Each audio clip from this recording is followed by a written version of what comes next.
On passe maintenant à l'exercice numéro 8, qui est très intéressant. Il faut faire attention à une chose, on coupe, on a donc deux cylindres coaxiaux. Alors, le premier cylindre est plat, c'est un conducteur plat. Le deuxième, il est creux, d'épaisseur très petite, entre B et C, c'est-à-dire C moins B, l'épaisseur terrestre. Le rayon du cylindre intérieur, c'est A. Donc, le premier cylindre, le cylindre extérieur est relié au sol, donc le potentiel carreau est nul. Alors, la chose intéressante dans ce cas, c'est qu'il ressemble aux sphères concentriques, sauf que c'est des cylindres. La longueur du cylindre est tellement importante qu'on peut considérer qu'elle est infinie. Donc, il n'y a pas de charge sur les surfaces de base. Donc, s'il est chargé, il portera la charge sur les surfaces latérales. Bon, soit intérieures, soit extérieures, on va voir chaque cas. Alors, le cylindre conducteur intérieur porte une charge Q. Il va la porter sur sa surface extérieure, qui est derrière. Le deuxième cylindre, le cylindre extérieur, est relié au sol. Donc, il ne portera pas de charge sur sa surface extérieure, parce que les charges auront le sol. Et s'il porte une charge, il va la porter sur sa surface intérieure. Il ne portera, donc, les charges ne seront portées que,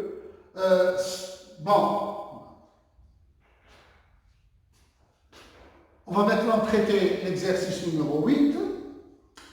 On a deux cylindres coaxiaux de longueur très importante. Le cylindre intérieur porte une charge Q. Il va la porter sur la surface extérieure. C'est un cylindre en équilibre. Donc, s'il porte des charges, il va les porter sur la surface extérieure. Le cylindre extérieur, donc c'est un cylindre creux, d'épaisseur C moins B, donc très petite. Il portera, est relié au sol, donc ne portera pas de charge sur sa surface extérieure. Il portera sa charge sur sa surface intérieure une charge moins Q. On a vu que Q intérieur, le cylindre creux, est égal à moins Q le conducteur intérieur. Les longueurs des deux cylindres la longueur est considérée comme infinie, elle est beaucoup plus importante que les rayons, donc on peut la considérer comme infinie. Donc les conducteurs ne porteront de charge que sur leur surface latérale. Par raison de symétrie, s'il y a champ, il sera perpendiculaire à la surface latérale. Donc le champ, il est radial. Radial, attention, ce n'est pas dans le terme sphérique, c'est le terme en coordonnées cylindriques. Donc il sera perpendiculaire à la surface latérale et la surface de gosse choisie est un cylindre. Donc on peut choisir un cylindre à l'intérieur, un cylindre entre les deux conducteurs, un cylindre à l'intérieur du deuxième conducteur ou là un cylindre à l'extérieur. On peut calculer le champ en utilisant le théorème de Gauss et donc on a trois surfaces, E, produit scalaire pour calculer la surface fermée, donc on fait le produit scalaire ds1 ds2 ds3. Donc E, produit scalaire avec ds1 puis ds2 puis ds3. ds2 ds3, c'est les vecteurs normaux, donc aux surfaces de base. Donc il est perpendiculaire à E dont le produit scalaire est nul. Donc le flux est égal à E ds et donc on peut calculer l'intégrale et donner SA. Donc sigma dq intérieur sur epsilon 0 et donc le champ est égal à sigma dq intérieur sur epsilon 0 SA. SA étant la surface latérale de la surface de l'eau, c'est-à-dire du cylindre. SA est égal au périmètre la surface, c'est un rectangle de longueur L et de largeur, le périmètre ouvert, donc c'est 2 pi R. Donc c'est 2 pi R fois. Et donc, l'expression du champ serait de cette manière. Alors, maintenant, en détail. Pour le premier cas, c'est à l'intérieur. Donc, on est à l'intérieur du conducteur, le champ est nul. Pour le deuxième cas, c'est entre les deux conducteurs, donc les deux cylindres. Donc, sigma de Q intérieur, c'est que colonne 2, c'est la charge du conducteur intérieur, et donc c'est Q. Et donc, ça nous donne pas. Pour le troisième cas, on est à l'intérieur du conducteur, du deuxième cylindre. Donc, le champ est nul. Et puisque le champ est nul, donc la somme des Q intérieurs est égale à 0. Et comme la somme des Q intérieurs, c'est Q1 plus la charge de la surface intérieure du conducteur extérieur. Donc, c'est Q1 est égal à Q1, mais Q, car le deuxième, c'est moins Q, puisque la somme est égale à 0. Q1, donc Q1 plus Q2 égale à 0. Donc Q2 intérieur est égal à moins Q. Alors, pour le troisième, bon, on a fait ça pour faciliter le calcul pour le dernier cas.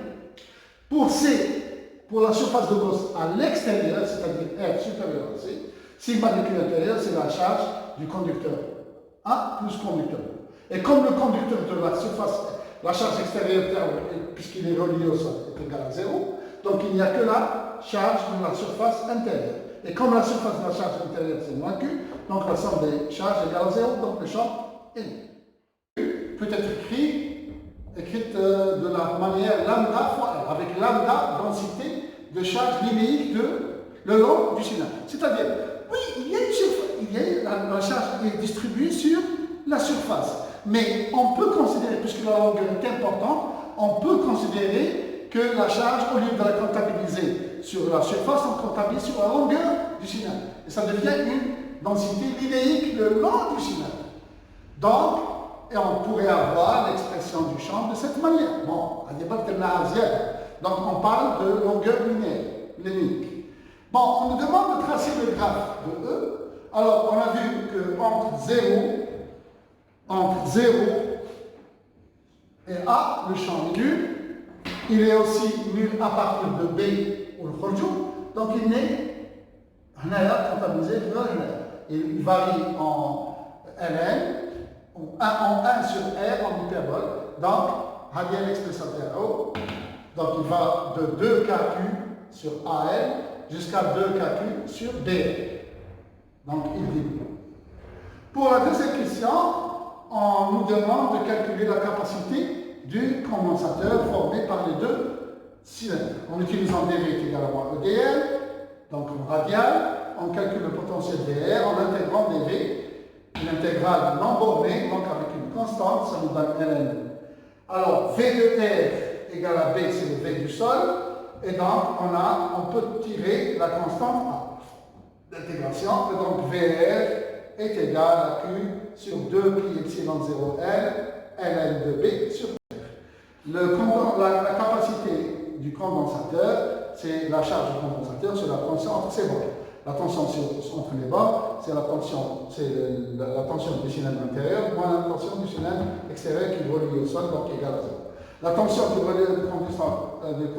du cylindre intérieur, on peut la trouver en remplaçant R par A. Et donc on obtient B sur A. Et donc Q sur Q rho, il faut que c'est 0, 2 pi epsilon 0, L sur Ln de B sur A qui est positive, donc la capacité à dire.